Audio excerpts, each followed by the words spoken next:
Welcome to The Screen Queen, the show where I'll be talking about your favorite show or your favorite movie. You'll just have to find out what you're about to know. This is your Screen Queen, your host, Samantha Parrish. Hello there and welcome to the show. My name is Samantha Parrish and I am the host of The Screen Queen. Now, even though I give myself this title of the show being called The Screen Queen, the only royal thing about me is I'm a royal pain. But that's okay. I'm not going to complain about being a royal pain. But I'll tell you one thing that there was a lot of complaints about, and that was Sleeping Beauty, which is going to be ironic considering this movie definitely was not a dream come true. Once Upon a Dream, that movie was a nightmare back in 1959. Before I get into talking about Sleeping Beauty, there's something that I never really thought about when it came to thinking back about watching Sleeping Beauty. I don't know if you were like me as a kid when your parents bought you the VHS tapes, the DVDs, and you just kind of watched whatever was in front of you. I remember Sleeping Beauty just as it was there. It was colorful, it was pretty, it had pretty princesses. It did not take much to entertain me, which made life a lot easier for my mom to get some work done knowing that I would be distracted by the pretty colors. When we look at movies, we don't really think about how it was made. We just know I'm going to like this or I'm not going to like this. And the thing that I think about being a movie buff and a TV buff is I want to know all of the hard work that was put into this. That just because I didn't like it doesn't mean that someone else didn't like it, and that there was a lot of hard work that went into Sleeping Beauty. And unfortunately, a lot of that hard work was not appreciated back then in 1959. Sleeping Beauty had a rocky part. It was similar to the plot of its movie. It had a very eerie beginning. It had a very weird middle. It had a very dangerous climax. And then finally got its happy ending. But that happy ending took a long time. 50, 60 years for it to finally get appreciated. Rough time back then. Rough time. There's a lot of history to know about Sleeping Beauty. When I was preparing for this episode, there was a lot of information that I had found out. I had known a long time ago that Sleeping Beauty did not make the money back. I didn't know how much money went into this, and it was about $6 million, which is a lot of money back then in a time for movies in 1959. Everything in the kitchen sink was being thrown into this movie. But with the more money that was put into this movie, that didn't help with the struggles in this film. The animators for this movie were cut immensely. At that time, Walt Disney was getting his parks going, and they flat out told Walt Disney, your best chances are to put a lot of your investments into the park. The movie you're doing right now with only 75 animators is not going to work. Originally, Walt Disney had 151 animators. And if you've watched Sleeping Beauty, think about that. That's 75 people doing the work of what's supposed to be over 100 people. I don't know the exact specifics of it, but you would need a lot of people more than 75. This was a film that was a lot of hard work. And against all the odds, despite the fact that Walt Disney pushed this film to be made, it didn't make the money back, and it was a box office bomb. I have thought about this film. I would honestly call this film a double-edged sword. You have one side of it that shows this was the time of the change. Last episode, I talked about a film called Once Upon a Time in Hollywood, where the whole theme was the end of the golden age of Hollywood, and times were changing. After Sleeping Beauty, the times have changed. There weren't a lot of fairy tales being made and adapted for the big screen. And then, after Sleeping Beauty did not make it, there had to be a shift in the formula to make movies, and that was how 101 Dalmatians came about. 101 Dalmatians had to make the money back from what Sleeping Beauty did not. Puppies Over Princesses, it must have been the weird formula that somehow that worked, and it made the money back. It's still sad that this film basically just kind of got cursed, essentially, just like poor Aurora, that this film is very beautiful. It followed the same formula: the Disney princess, the Disney song, the happy ending, the fairy tale. It was the end of times. This film is not like the other films, despite the fact that I just said that this film followed the same formula from Snow White and Cinderella. There are even people from Cinderella in this movie, which I'll get into in the next point. Walt Disney himself even said, "Do not make this movie like Snow White." He probably had to put pictures everywhere saying, "Remember what you do. Don't make Snow White. We're doing Sleeping Beauty."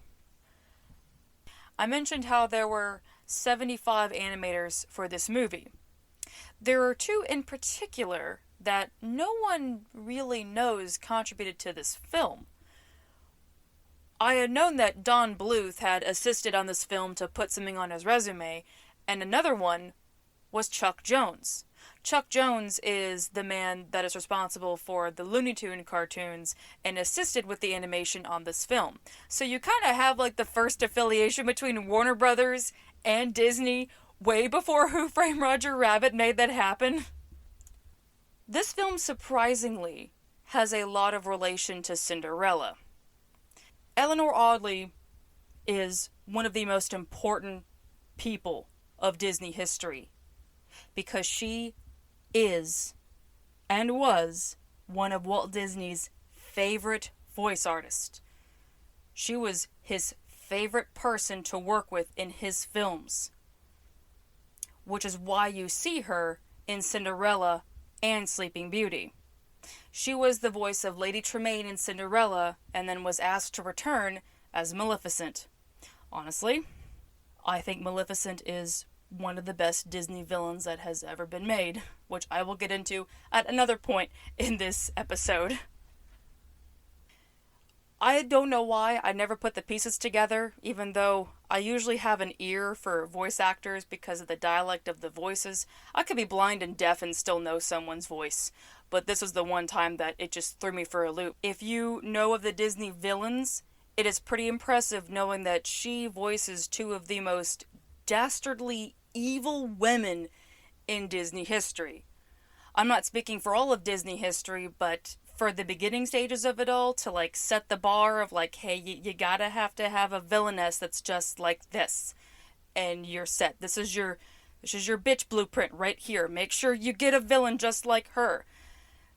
And oftentimes that can be a little cliched, saying the same villain, but damn, like Eleanor Audley, I can't tell the two apart. You have a jealous, greedy woman in Cinderella, and then you have a disrespected, powerful, cold-hearted, evil fairy like Maleficent.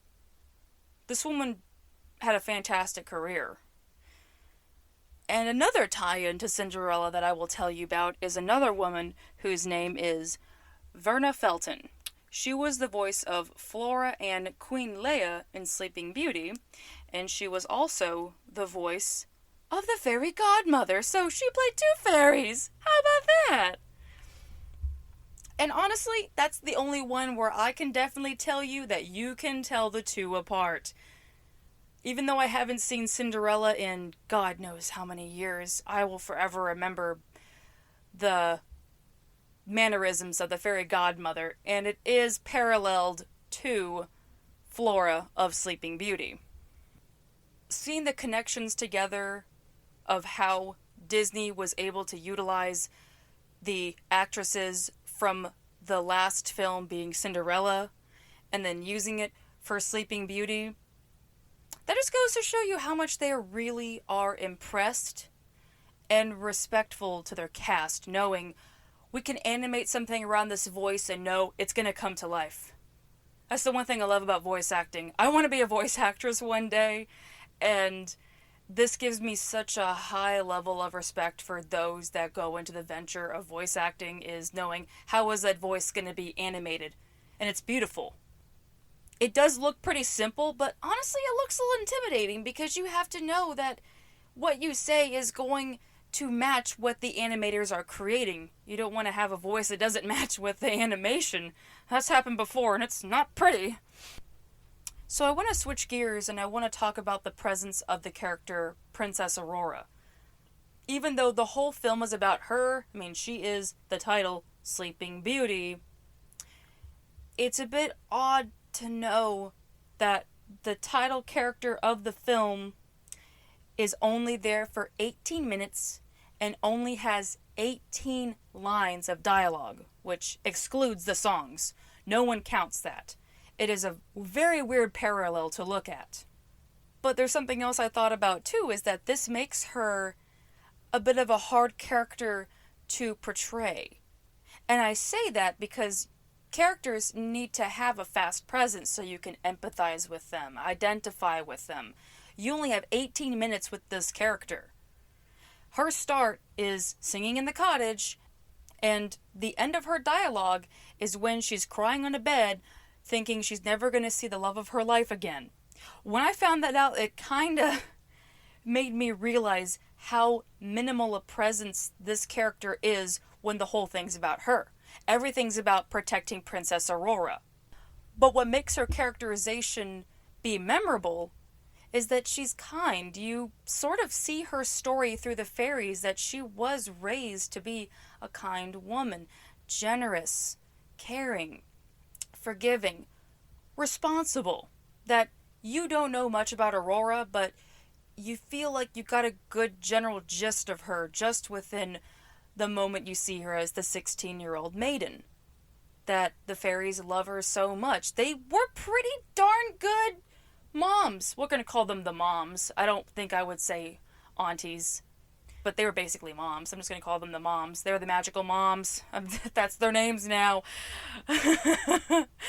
I'm going to be kind of weird, and I need to talk about her romance between Prince Philip. And I mean, I have to talk weird about it because I'm actually going to be praising it. So this is something that I want to share about myself, is that I am a destroyer of romantic relationships on screen. I pick apart them and I yell at them like I'm on Comedy Central roast. Like I just go for the jugular. I don't hold anything back. I'm not bitter about romance. It's just a very tough thing to see in film to make you want to care about these people that care about each other. How strong is the chemistry? You really want to see something that parallels to real life and not have it so far-fetched that you feel like it's impossible to reach. I love how the romance between Prince Philip and Princess Aurora, it's Fairytail, but it's also believable. It sounds so strange to say it like that, but I'll explain. I'll admit that I will bite the fact that these two were meant to be together. Of all the other Disney romances, it just happened to be coincidence. And yes, it was a coincidence that Prince Philip and Princess Aurora were in the same, that they were in the woods together and happened to find each other. But life works in mysterious ways. It has happened before in the past. And I do like the fact that they do have a bit of a meet cute, that he's very gentle. A lot of like Disney princes, when they introduce themselves, they don't really do much introduction. Like the prince from Snow White just came out of nowhere and they sang, but they didn't really talk. So I can't really count Snow White and the prince's relationship. And then in Cinderella, when you have the prince and Cinderella sing, like they dance together, it's kind of all they do, really. They didn't really do too much talking. This one had a minimal amount of time to talk, but they made it count, so that way you could believe in the fact that they just found each other. They didn't just happen to fall in love. They were meant to be together. It's that moment when you find the person that you love, and that is kind of beautiful to see in a Disney film, even for something in 1959. This film does make you believe in love, even if it is a movie about a woman that falls asleep and she's got to wait for true love's first kiss to wake her up. That's just the plot of The Norm, so I'm not going to rag on that so much, because that was all Disney had working for it back then, was the whole trope of true love's first kiss breaks the spell. until the writing finally ventured out of that territory of true love's first kiss, I can't fault the fact that that was the plot it had going for it, even if it was entirely different than the original book. So now I want to venture into talking about the plot. That I've talked about its history, and I praised Princess Aurora, but I have a couple things that I just have to make fun of real quick, so we're getting into the comedy portion of this episode. I don't know if anyone has ever noticed this.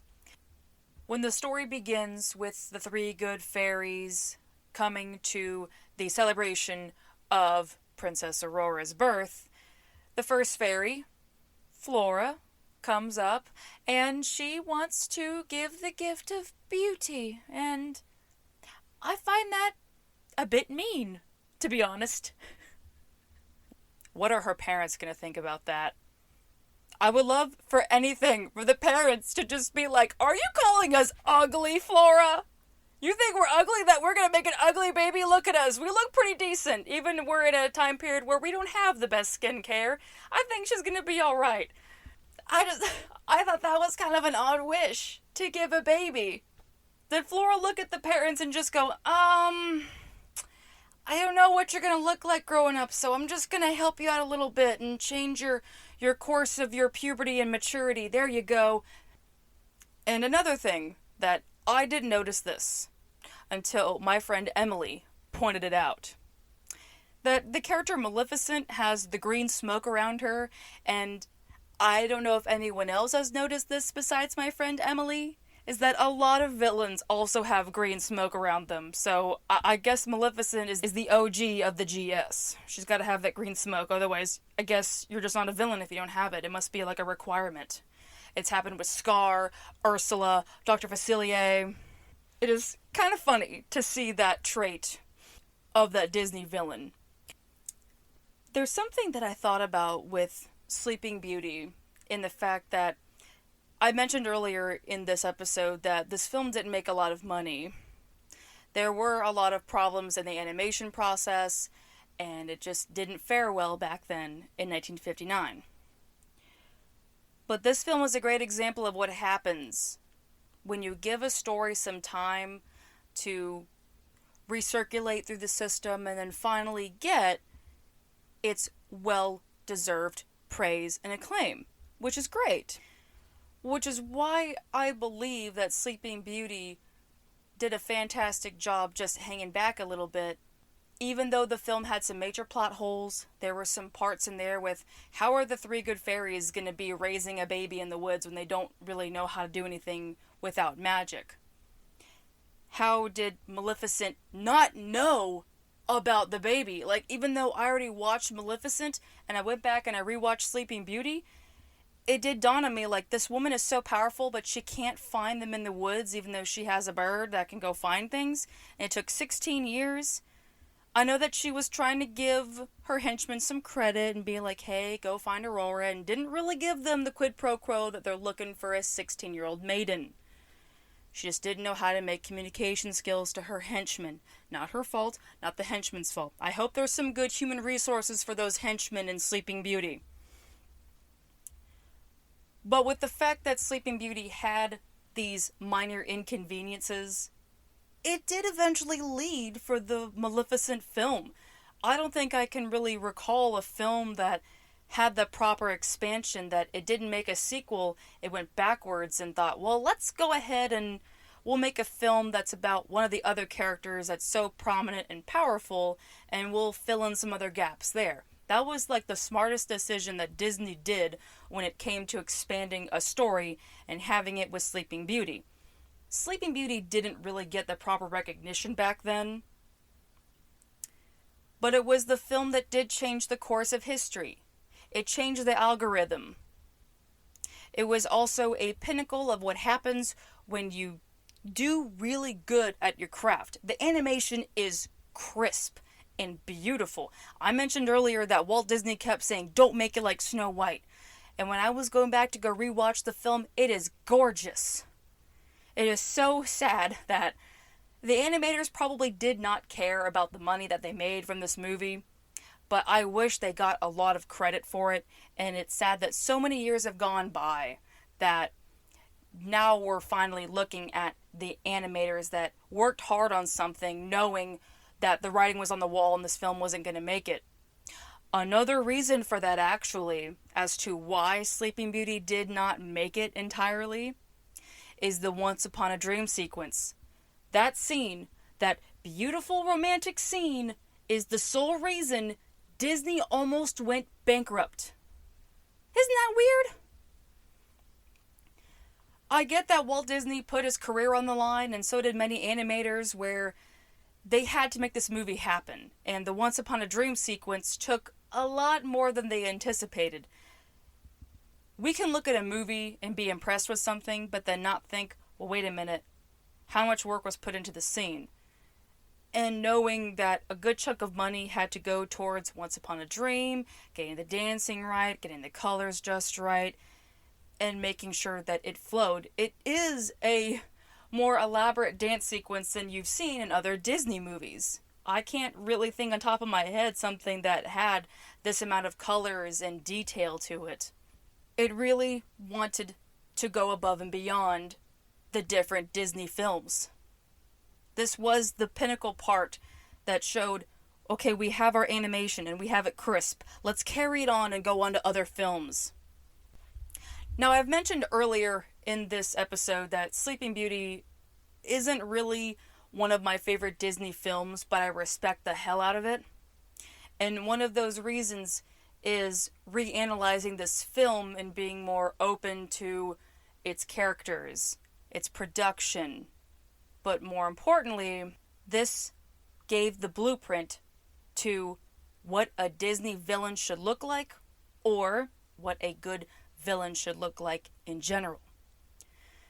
When you think of a villain, oftentimes it's usually some form of selfishness, some form of scheming, or they're just plain psychotic. Maleficent is a villain that didn't have to be a villain. It was emphasized in the Disney live-action version when they expanded more of her story. They did change a little bit more in Maleficent's story in the new one, but in the original Sleeping Beauty, this was a character that was an example of what happens when you mess up. That this person might not be nice, but as long as you don't cross their path or make them mad, you're good. Just go on with your life. Just don't piss off that person. The kingdom essentially messed themselves up. It sounds weird to have to say it because of what happened, but they kind of asked for it in a way. All they had to do was invite Maleficent to the christening. And in turn, with her finding out that she wasn't wanted because Merryweather opened her mouth and said you weren't wanted, it's like, Merryweather, ex-nay, that lady's powerful, that wasn't a good move. MW, not a good move. And then in turn, with her finding out that she was disrespected, even though she had no problems with the kingdom. All she asked was, you respect me, I respect you. But because she was disrespected, that led a very bad fate for Princess Aurora. She literally did nothing, and Maleficent really didn't have any ill will or ill intentions towards the baby. She wasn't going to go after this child for just the heck of it like some villains do. She didn't want to do anything, but when she was disrespected, she had to make a point. It wasn't a very good point by having a child cursed to die if she pricks her finger on the spinning wheel, but she had to do what she had to do. It is an example of what happens when you cross someone. If they had invited her, then they wouldn't have to worry, and Maleficent could have stopped by, gave the gift, and just left and just said, hey, thanks for the invitation. All of your spinning wheels have been spared. Bye-bye. Maleficent honestly sets the bar for villains. You can have villains that are greedy, that want royalty, or power, or they want someone. But when you have a villain like Maleficent that has no problems with her power, where she essentially has all the power she wants, she has her own kingdom, she doesn't need things, she just doesn't like being disrespected.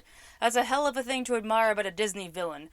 The only time I think I've ever seen a Disney villain like that was probably Gaston and Frollo. That's the only ones that come to my mind, but I don't mean to rag on them, but they got nothing on Maleficent.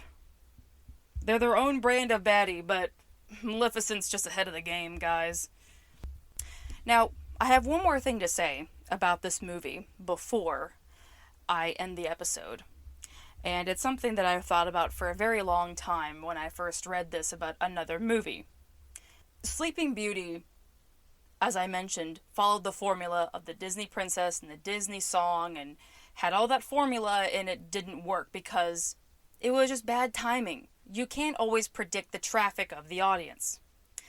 And then years later, in 2002, when Disney went through another change to their algorithm with Treasure Planet coming out. I'll explain more about that when the time for that episode comes up, but to put it to you simply, someone had pointed out that Treasure Planet did not work because it didn't have the Disney princess or the Disney song.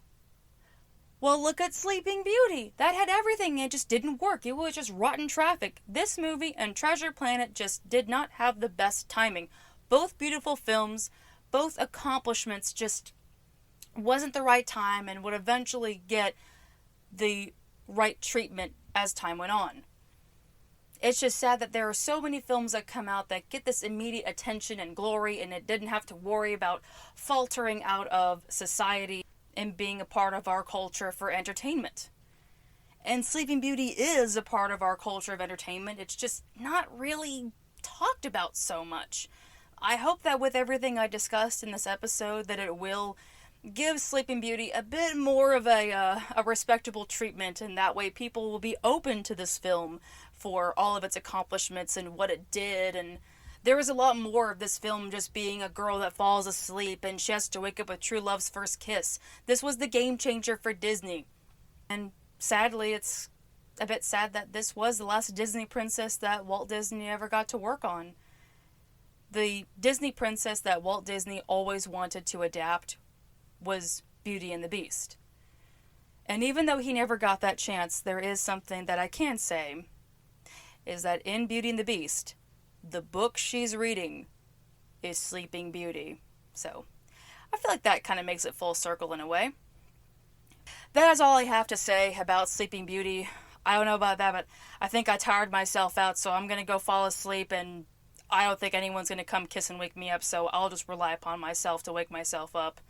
But thank you all so much for listening to this episode, and now, as we end this episode about the fairy tale, now we're gonna see what our next tale is going to be to talk about. So, if you're new here, there is a system that works in this show, is that I have a bit of a raffle system where I put a whole bunch of ideas in a bowl, and I just pick one out, and that's our episode. So let's see what we got. Let me mix it up really good. You just have to take my word for it, I promise, I'm not a cheater. Let me get from the bottom here, because I never know what's down there. Okay, what? Oh, this one's folded really, really good. Oh my. It appears I'm going to be having some fun with the next episode. So, the next episode of The Screen Queen is going to be covering the show Slasher. This is honestly one of my favorite shows, and you'll find out why in the next episode, so I'm gonna go ahead and cut this episode off so I can begin my preparation work for this episode. This is gonna be amazing. Alright. Well, thank you all for listening to this episode. This is your Screen Queen, signing off. Bye-bye!